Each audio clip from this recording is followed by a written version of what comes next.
Welcome to the Risk Wheelhouse, the podcast where we navigate the ever-changing seas of risk management and technology. Join your hosts, Ori Wellington and Sam Jones, as they steer you through the latest trends, insights, and strategies shaping the future of integrated risk management. Ready to chart a course towards success? Hop aboard and let's set sail into today's deep dive. Okay, think about the start of baseball season. There's this huge wave of optimism, right? Every team thinks, maybe this is our year. Yeah. Hope springs eternal. Exactly. But we all know that just having talented players, well, it isn't enough to win the championship. You absolutely need a strong manager. Right. Someone making the smart calls, adjusting the strategy on the fly. Precisely. Keeping everyone focused. And it just got me thinking, isn't that kind of what's missing in how a lot of organizations handle risk these days? That's a really, really good way to put it, actually. You're hitting on something fundamental there. Yeah. This idea that, just making a list of potential problems or looking back at what went wrong before. Yeah. That somehow that is managing risk effectively. Right. It's like thinking you've managed the game just by reading the box score afterwards. Exactly. It lacks that active in-the-moment management piece. So yeah, many companies, they rely on this thing called GRC governance, risk, and compliance. And they think it's this comprehensive shield, the all-in-one solution. But when you really look closely, it often feels more like ticking boxes, just going through the motions. Yeah. Like that article we're basing this on puts it, managing uncertainty without actually managing risk. It's a subtle but crucial difference. It really is. And that's the heart of our deep dive today, isn't it? Absolutely. We're trying to understand why GRC, as it's often practiced, just doesn't quite cut it on its own, and what needs to evolve. And we're drawing from that article, No Manager, No Strategy, Why GRC Alone Can't Win the Risk Game. Really nails the point about that missing management part. It does. It really argues that the active M for management is often, just not there in practice. Okay, so let's start there. Let's dig into GRC. What's the sort of common idea of what it should be doing versus what often happens inside companies?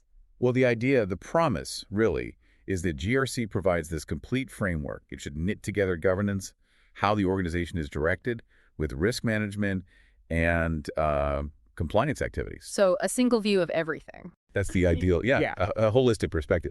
But the author of our source material, who has 3 decades of experience in this, points out a pretty big gap between that ideal and the day-to-day reality for a lot of businesses. And that gap, it boils down to the lack of active management, you were saying. Precisely. That's the core argument. The article really emphasizes that in many GRC setups, the risk part, it becomes more about identifying risks. Yeah. Maybe documenting them. Logging them some. Yeah, exactly.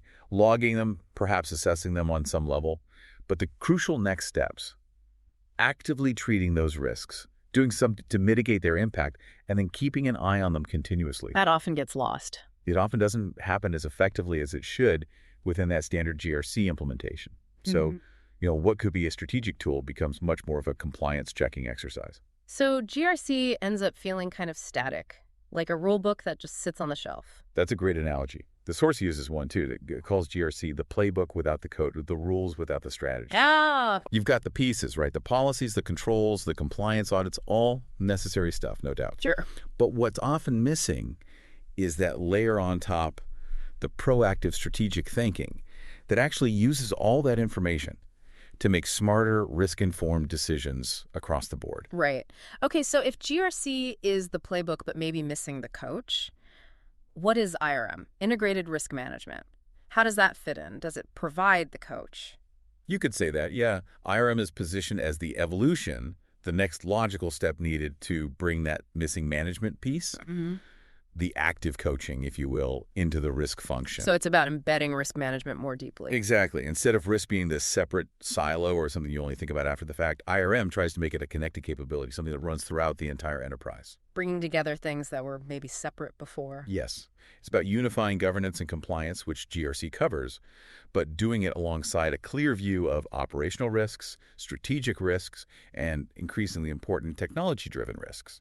Okay, so it's not just about spotting problems anymore. It's about actively working to, stop them or at least lessen the blow, and doing that in a joined-up way. Precisely. The article calls IRM the architecture that gets things done. It's the structure that lets an organization move beyond just saying, okay, here are our risks, to actually managing them cohesively in a way that supports. Are you ready to see risk management in action? At Wheelhouse Advisors, we've launched a new YouTube channel dedicated to integrated risk management. You'll find quick explainers, insights from our IRM Navigator research reports, highlights from the RiskTech Journal, and conversations from the Risk Wheelhouse podcast. We're covering the topics that matter most to executives and risk leaders, from AI governance and cyber insurance to operational resilience and regulatory change. Every video is designed to help you anticipate risks, adapt with confidence, and build resilience in a digital-first world.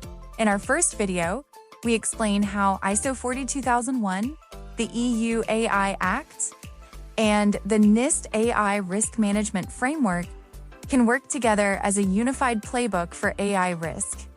Subscribe today at youtube.com/@wheelhouseadv and get the latest insights delivered directly to you. That's youtube.com/@wheelhouseadv. Subscribe now and stay ahead of the risks that matter most. It's their main goals. Now, the source mentioned something specific, the IRM Navigator framework, and it talked about 4 key enterprise risk objectives. What are those about, and how are they different from, the usual GRC focus? Right, the IRM Navigator framework. It lays out 4 critical areas that businesses need to balance when they're managing risk today. They are performance, resilience, assurance, and compliance. Okay, let's break those down. Performance. Performance is about how managing risk well can actually help the business succeed, drive growth, achieve outcomes. It's not just about preventing bad things. Interesting. Okay, resilience. Resilience is all about the organization's ability to bounce back, to adapt when things go wrong. Disruptions, new threats, that sort of thing. Makes sense. Assurance. Assurance is about building confidence, making sure stakeholders, investors, customers, regulators trust that the organization is well governed and has effective controls in place. And the last one, compliance. And compliance, well, that's the more traditional piece, meeting all the legal requirements, the regulations, ethical standards. It's still essential, of course. That definitely sounds like a much broader perspective than just, making sure you're following the rules. Oh, it's significantly broader. Yeah. And that's a key point the article makes. Traditional GRC programs often got heavily weighted towards compliance, just making sure you're ticking the regulatory boxes. Which is important, but not the whole picture. Exactly. Compliance is non-negotiable. But IRM says, look, managing risk effectively is also critical for hitting your performance targets, for being resilient enough to survive surprises, and for keeping stakeholders confident. It takes a holistic view. So it's really about balancing these 4 things, not just letting compliance dominate everything else. Precisely. Long-term success means finding that right balance. Yeah. If you push really hard on performance, maybe take on more risk for growth, then you absolutely need to manage that carefully to maintain your resilience and keep stakeholders assured. IRM gives you the framework and the visibility to make those informed trade-offs. Right. The big shift here is thinking about risk not just as a regulatory headache, but as a strategic factor you can actively manage to help achieve your overall business goals. Real-time management. Okay, now let's be clear. IRM isn't saying throw GRC out the window, is it? It's more like building on it, integrating it. That's exactly right. It's crucial to understand IRM doesn't discard GRC principles at all. It sort of realigns them within this bigger, more active picture. Okay. It fully acknowledges governance and compliance are vital parts of risk management, but it stresses they need to be actively managed and connected with other risk areas, not just exist as separate functions or static rule sets. They become part of a more dynamic system. Exactly. They require ongoing attention, just like operational or strategic risks. And it also pulls in other related fields, right? Like ERM, ORM, TRM. Maybe quickly, for listeners, what do those stand for? Sure, good point. ERM is enterprise risk management. That's the broad view of all risks affecting objectives. ORM is operational risk management, focusing on the risks in everyday processes, the nuts and bolts. Got it. And TRM is technology risk management, dealing specifically with risks around IT systems, data security, infrastructure, and so on. Okay. So IRM acts like an umbrella. Yeah, it brings these different disciplines together into one cohesive operating model. It helps connect the dots. Connect the dots between, say, high-level strategy and daily operations. Exactly. Between strategic goals, day-to-day work, and the necessary oversight. Can you give us an example of how that integration actually works, maybe using those 4 IRM Navigator objectives again? Sure, absolutely. Let's take performance. With IRM, you directly link your strategic performance goals, like a big growth target, with insights into the risks that could help or hinder achieving that target. So you're not just chasing growth blindly. Right. You're actively managing the performance-related risks alongside it. Then think about resilience. IRM connects your critical operational processes directly to resilience planning. If a key process is vulnerable to disruption, Like a supply chain issue. yeah, or a system outage, IRM ensures you have solid contingency plans, business continuity plans baked in. Okay. And technology. For technology assets, IRM links them to assurance, making sure security is tight, systems are available, data is protected, managing cyber risks proactively, ensuring you can keep operating if there's a tech problem. And compliance fits in how? Well, compliance policies are linked to the changing world outside. IRM helps ensure you're not just meeting today's regulations and ethical norms, but you're also looking ahead, anticipating what's coming down the track legally or ethically. It really sounds like it forces a much more connected and forward-looking way of operating. It does, and significantly, the article points out that even OSEG, the organization that developed the original GRC capability model, Oh, interesting. yeah, even they are recognizing this need for deeper integration. They've apparently introduced new certifications that focus more on performance and strategy within risk. So the creators of GRC are also seeing the need to evolve. That's a pretty strong signal, isn't it? Yeah. It backs up the idea that IRM isn't some completely separate thing, but it's really where GRC was always meant to go. Moving beyond just checking policy boxes to truly integrated, objective-driven risk management. Okay, so this shift, moving from potentially siloed GRC to this integrated IRM, how does that actually benefit the leadership, the C-suite folks? Well, the big benefit for senior leaders, CEOs, CFOs, COOs, is clarity. IRM aims to give them a much clearer, more unified picture of risks right across the organization. Compared to traditional GRC, which, as we said, can often mean getting separate, maybe inconsistent reports from different departments, compliance over here, IT risk over there. Making it hard to see the whole picture. Exactly. Hard to connect the dots. IRM, by its nature, is designed to bring that cross-functional risk intelligence together and present it in the context of the big picture, the company's main strategic goals. So instead of just a list of IT vulnerabilities from the CISO and a separate list of regulatory issues from legal, they get a view of how these things might interact and impact the business strategy overall. Precisely. And that's what leaders need, and frankly, what they're demanding more and more. They don't just want reports on tasks completed, they want actionable insights. Insights to make better decisions. Yes, insights that help them steer the ship, achieve the objectives, manage those trade-offs we talked about. That's the kind of value COOs, CFOs, CIOs, CSOs, and CEOs are looking for today. Right. That makes a lot of sense. And what about the technology companies selling into this space? What does this shift mean for them? Well, the message from the source material is pretty direct for the tech providers. It's basically saying, look, just adding a few bells and whistles to your old GRC platform isn't really enough anymore. They need to aim higher. Yeah.